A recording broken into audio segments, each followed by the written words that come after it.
A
very good morning and welcome to FYI. This is our check-in, folks. It's our check-in for today, Wednesday. Is it Wednesday? No, it's Tuesday. Tuesday the 23rd. I'm hastening the days. I hope some of you all didn't jump. It's Christmas Eve. When did that happen? Somewhere in the world, perhaps it's Christmas Eve. But for us, it's Tuesday, December 23rd. We're that close. We are that close. How are you folks doing? I'm just happy to be here with you. Happy to be alive. There's so much we can complain about. And we can complain about a couple of things. But folks, we got life. We got life. We got up today. And that's so important. How are you guys doing? How are you folks doing? Have I told you all lately that I love y'all? Have I told you all there's no one else but y'all? Each and every one of you. He's my troubles. That's what y'all do. He's my troubles. That should be a song. There's some good lines right there. That should be a song. That should be a song. Yeah.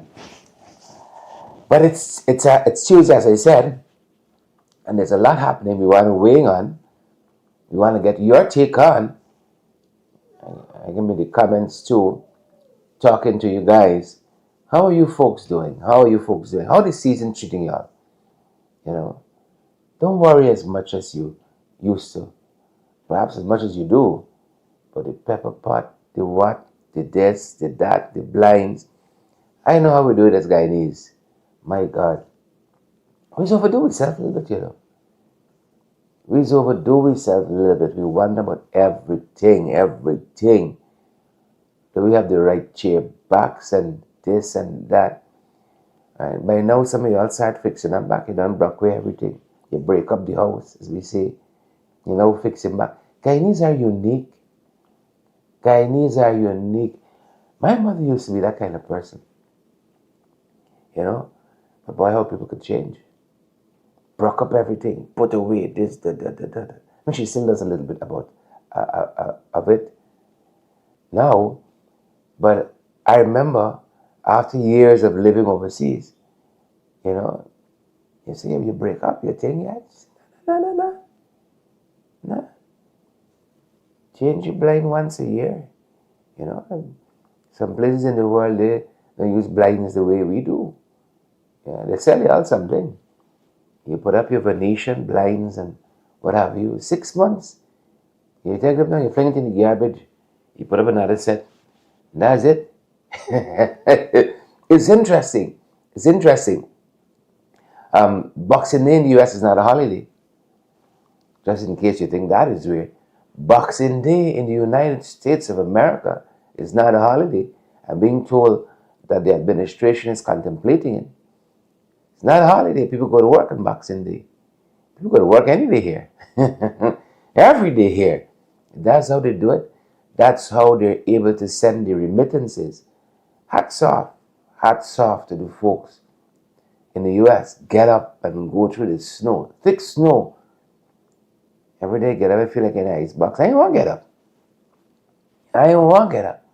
You know, my cousins, my family, my relatives, my aunt, uncle, they said, we are accustomed to it. 20 years in, 25 years in, we are accustomed to it. Snow. Oh, it's snowing. Oh, it's cold. I didn't realize it. Gotta go. So hats off to you folks.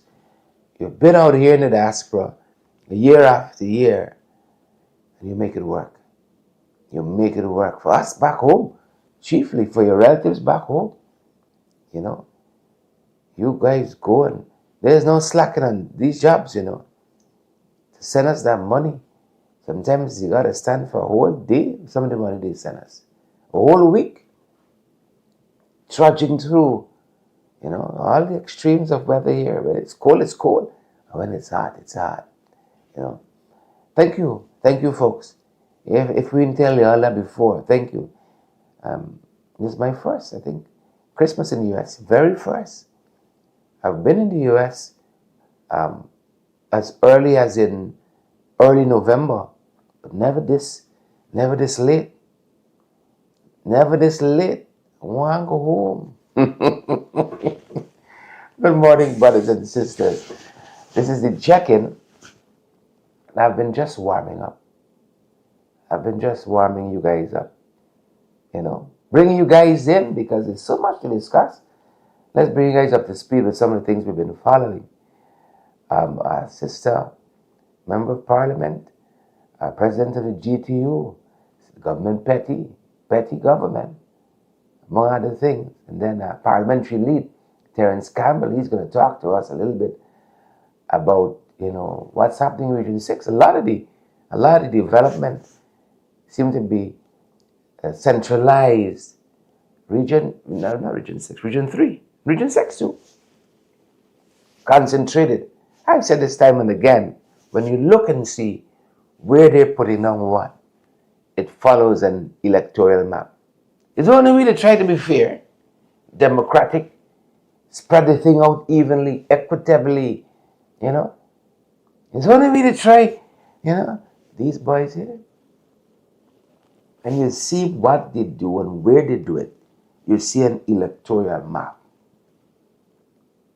That's what you see, Bring you guys up to speed with some of that. Could also, folks across the board, spreading Christmas cheer. That is that season.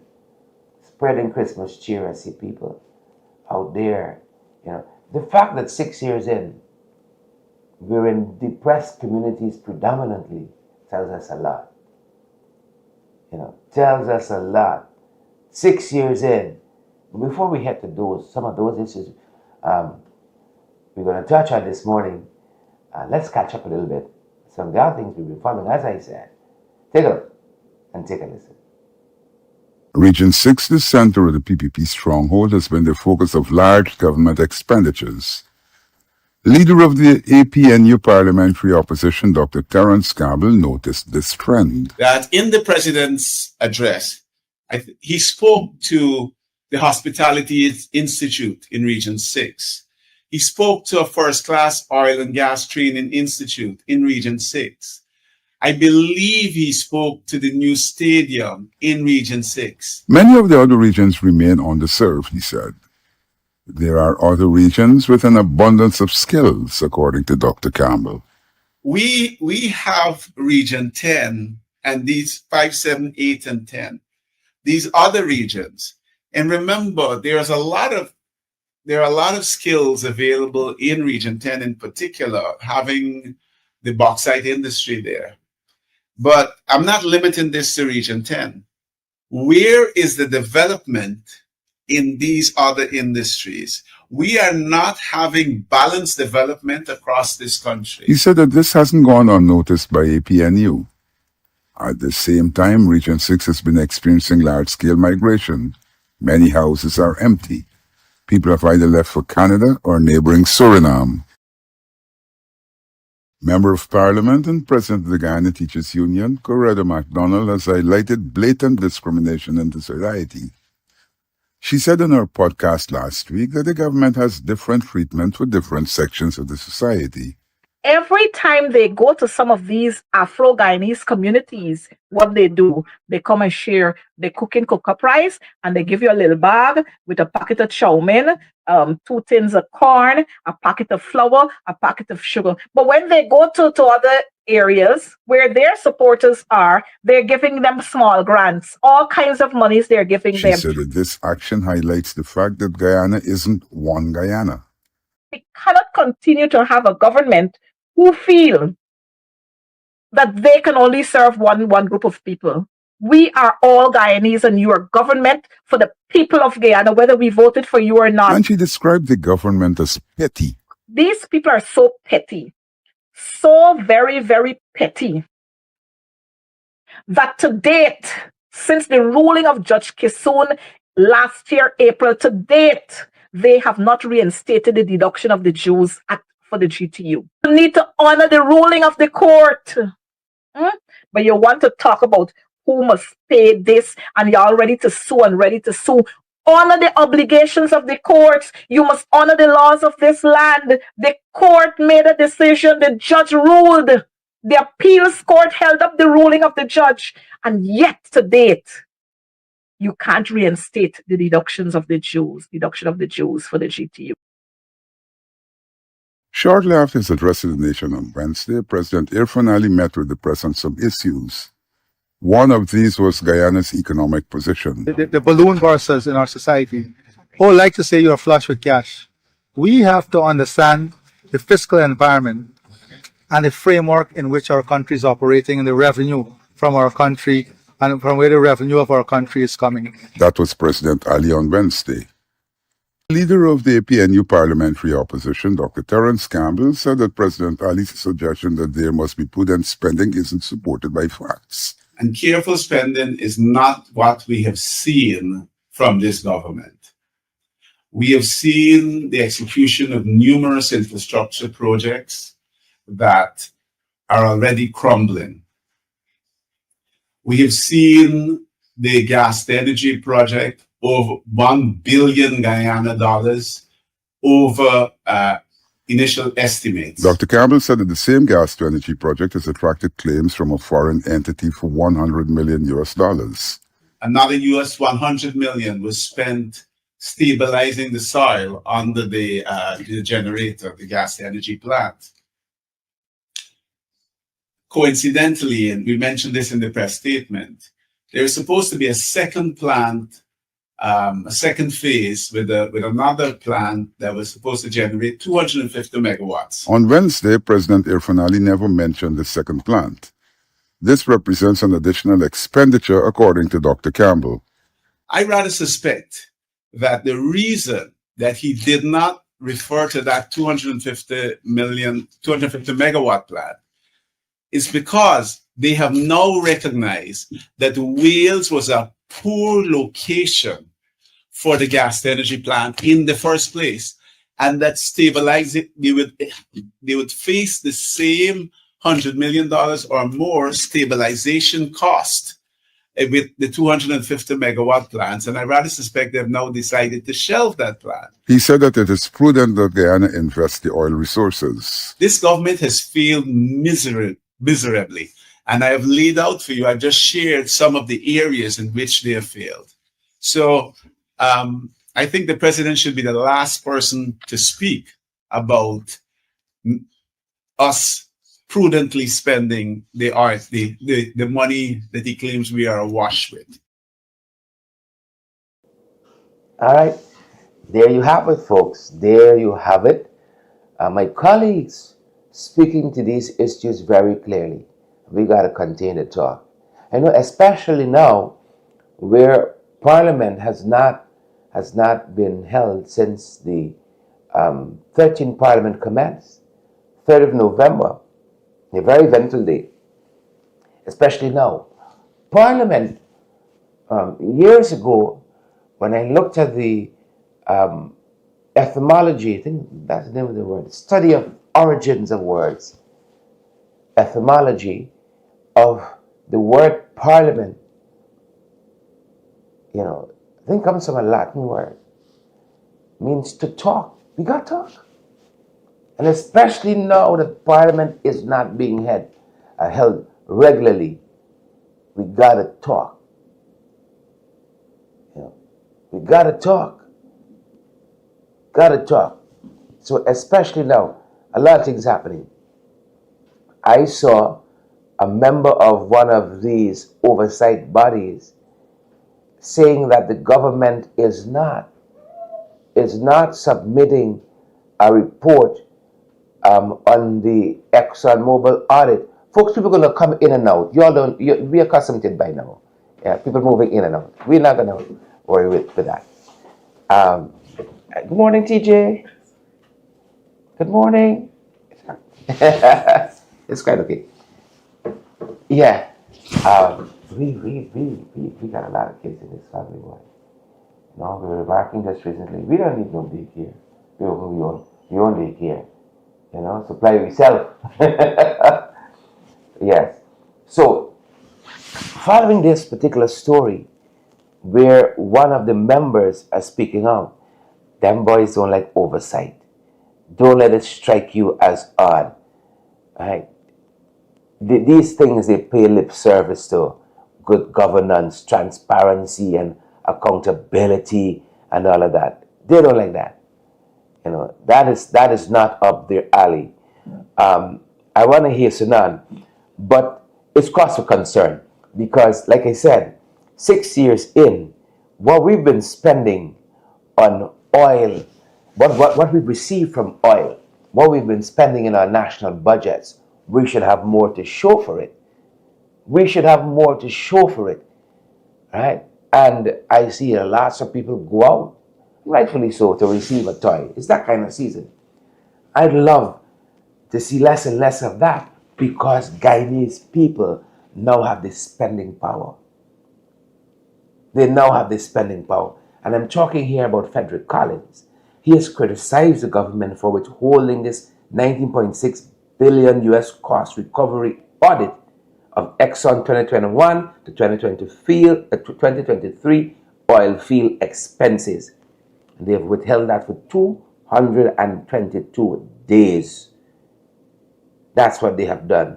And of course, Collins, as I said, represents a civic society group. And lots of them, they've been speaking out. They've been speaking out. Why would government do that? Why would a government that values transparency, values accountability, and good governance, why would they do that? Why indeed? Why indeed? And some of it can become clear to you later on. We're following that. We're following this brutal murder of a Chinese national in the East Kanji Bobis. Another national was injured, right? These guys are doing their business. They are into, I think they package planting chips or something like that. And we are told that their premises was invaded. And in the process, perhaps of them defending themselves, one of them was fatally stabbed, rushed to the New Amsterdam Public Hospital. He was stabbed and died at the New Amsterdam Public Hospital. Yes. So when I see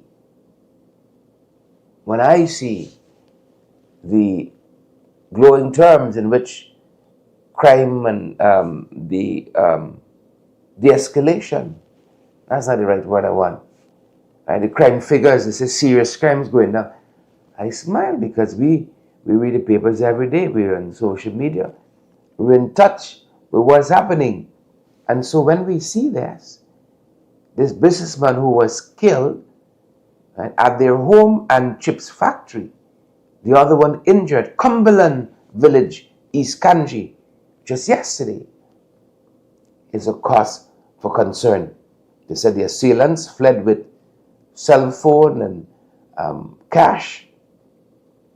One suspect has been detained, and report indicates that the investigators are reviewing CCTV footage and appealing for information. That's part of what we're following this morning as well. And no sooner we get past that. Yesterday when I got up, I saw the headline and I wasn't in the space for it, honestly.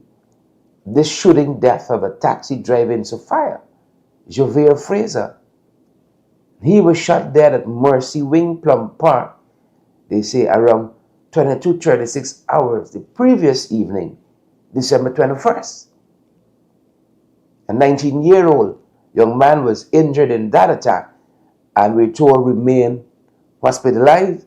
And again, investigators are reviewing CCTV footage. While no motive for that attack has been disclosed, and I saw an outpouring of sympathy and condolences in the wake of Javier Fraser shooting death, 27-year-old, yesterday by a number of persons across social media. This is where we are.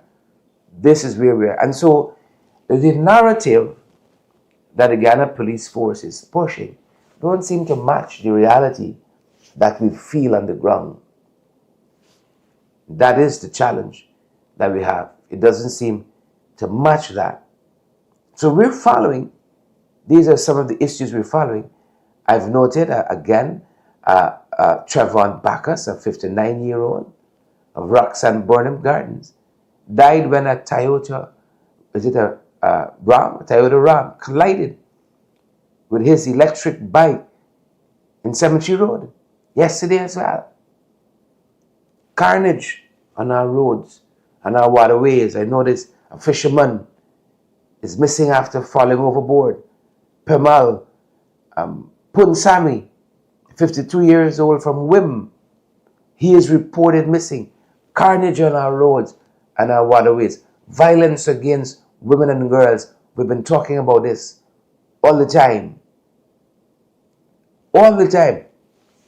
But the issue I really want to come to this morning, I want to examine this morning.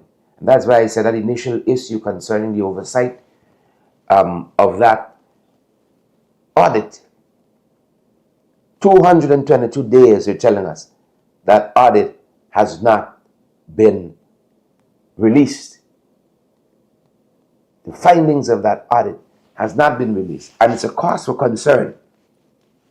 Yesterday, the Commonwealth, I beg your pardon, yesterday the Commonwealth Observer Group released its report of the 2025 general and regional elections. The 2025 general and regional elections, which it says was conducted peacefully. It was conducted peacefully. It was conducted procedurally.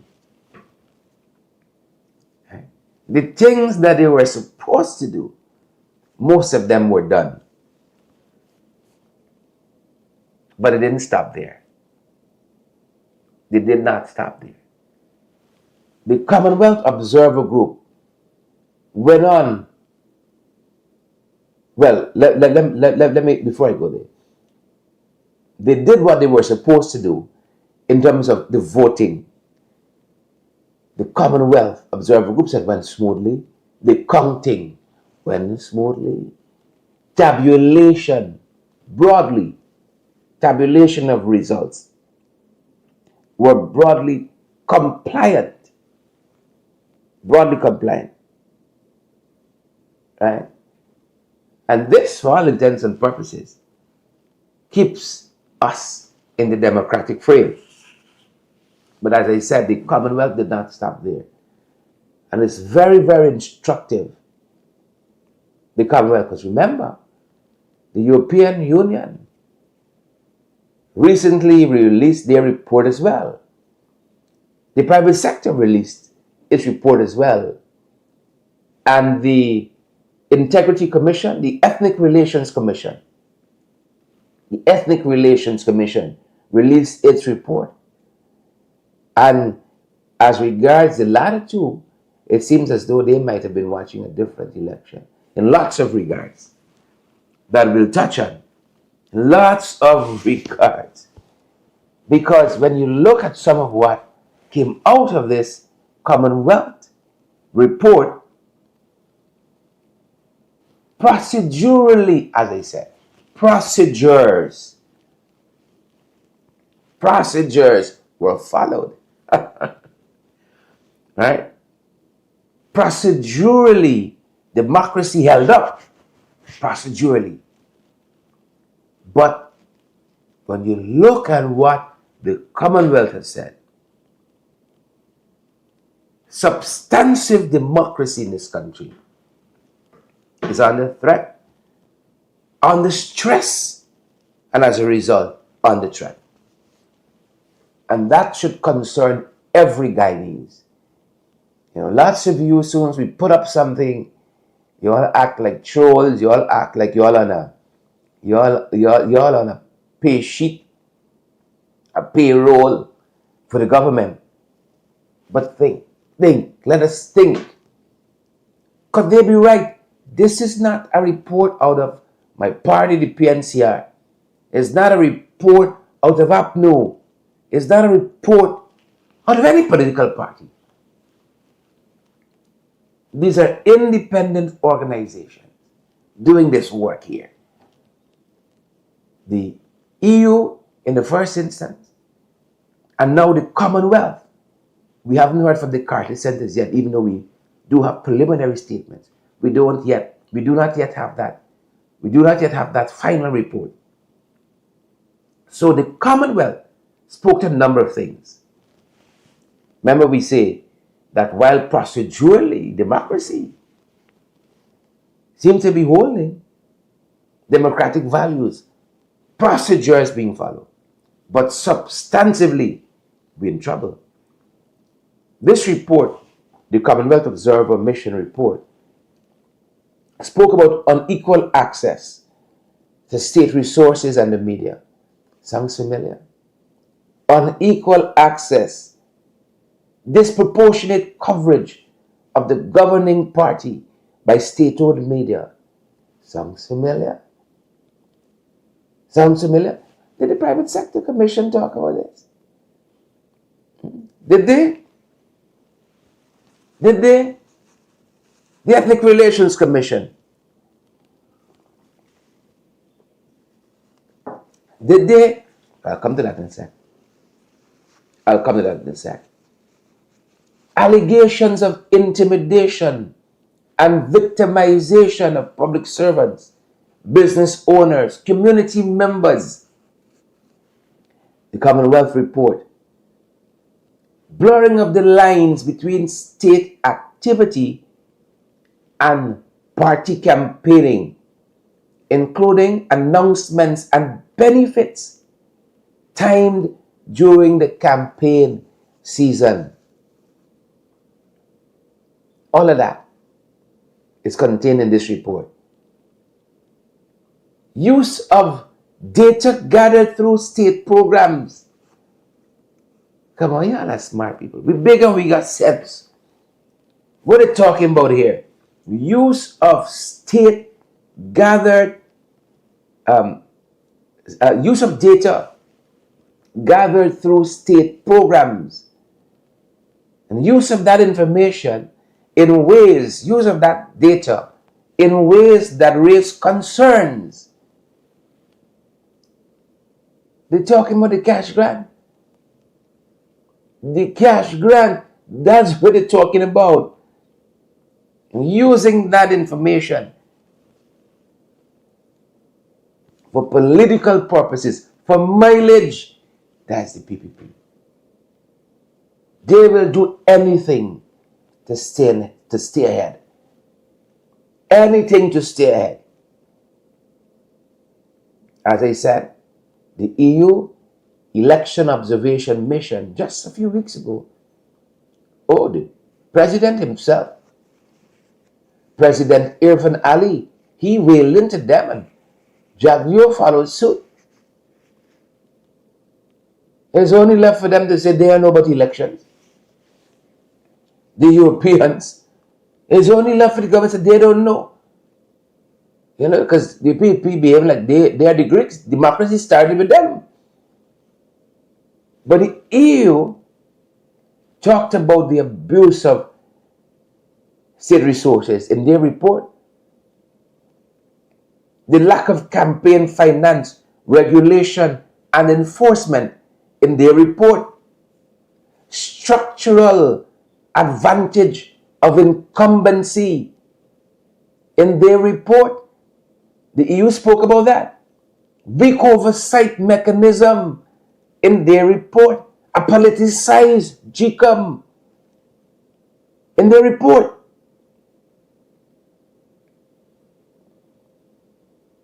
And then when you couple that with the fact that the government is withholding an audit of your oil money and my oil money, your kids' oil money, withholding that audit, my God, it don't look too nice. It don't look too nice. In addition to that, yesterday's Stabrook News and today's Kaitra News, and I hope the PP supporters are listening, have wailed into the government concerning the appointment of the leader of the opposition. And as I said yesterday, personally,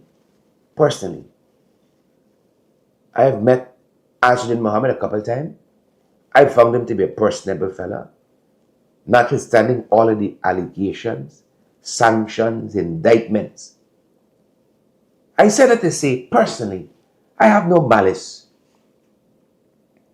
I'm in one political entity, Win is another. And any differences are to that extent. I don't go around hating people or disliking people. Right? And I did not want to really and truly go on here say necessarily. People come and say, oh, the person is this or that. And then I say, all right. That don't dictate my actions or level of engagement necessarily. And that's why I can speak to this issue very clearly. And I've said it once, I'll say it again. The Constitution does not bar somebody who is sanctioned, indicted, have allegations against them, or anything like that from being a leader of the opposition, and the man should be appointed thus. The man should so be appointed. God damn it. The man should be appointed, and the PPP play with fire. When you're fiddling with constitutional things, for me, it's that much like you're fiddling with the Bible itself. There ain't nothing sacred with y'all. Sabbath News said, you all say, we all do. Oh, the speaker's traveling. I was looking for him. I passed him through a couple of airports. I said, you need it back home. You know? Sabbath News said the man was in the front seat of the rollout of the 5-year plan. The man was in the front seat. And yet we're fiddling. You don't call the meeting as yet of opposition MPs to elect the leader of the opposition. It's a simple process, you know. He just summons the meeting. He ain't got no part to play. Meeting adjourned. The MPs know. It's simple. Nominations open. Nominations closed. I don't expect you might have anybody else being nominated. I don't expect that. And let us move on. So look as though they're not going to come for a supplemental budget because they don't want, they won't want to come for a supplemental budget and then they don't engage that process. But you know what? Time is running against them because budget, by their own calendar, this is already next year. So y'all could run as far as you could run. Time will catch up with y'all. Fiddle as much as you want fiddle. Time will catch up with y'all. So they don't mind weakening parliamentary oversight, right? Under implementing electoral reforms, the EU says 3 of over 30 recommendations from the 2020 report were implemented. 3. 3. So they don't mind under implementing electoral reforms, right? Having that heavy concentration of executive power. They don't mind the lack of effective domestic mechanisms to implement observer recommendations across the board. They don't mind that as long as they perpetuate themselves in power. As long as they do that, both the EU and the Commonwealth talked about equality of opportunity, media access, use of public resources, and administrative neutrality should be central in elections. And as I said to you before, they were asked of the importance of a private sector commission in such an election process. The weight of their words. And the EU was clear. Right? They were clear that the private sector commission findings do not negate the international observers' conclusion, and that the private sector commission in this regard operates on a narrower scope. I heard the EU were at pains to talk about their methodology, how they went about gathering this information, what was involved.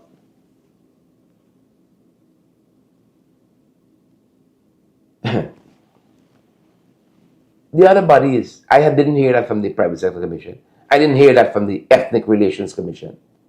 So while the Commonwealth talks about a maturing of our electoral process, it also noted, as I said, 3 out of 39 recommendations from 2020 were fully implemented. What we need is fair competition, effective oversight, neutral administration, transparent data use, respect for institutional balance. And as a result of all of that being absent, we have fragile democracy. We have a democracy that is under threat. Very fragile democracy. And let that end our check-in for this morning. Let it end our check-in. The folks said what they said. The people didn't get it right. One way or the other, they can get it right. Stay safe, folks. That's our time. That's our broadcast.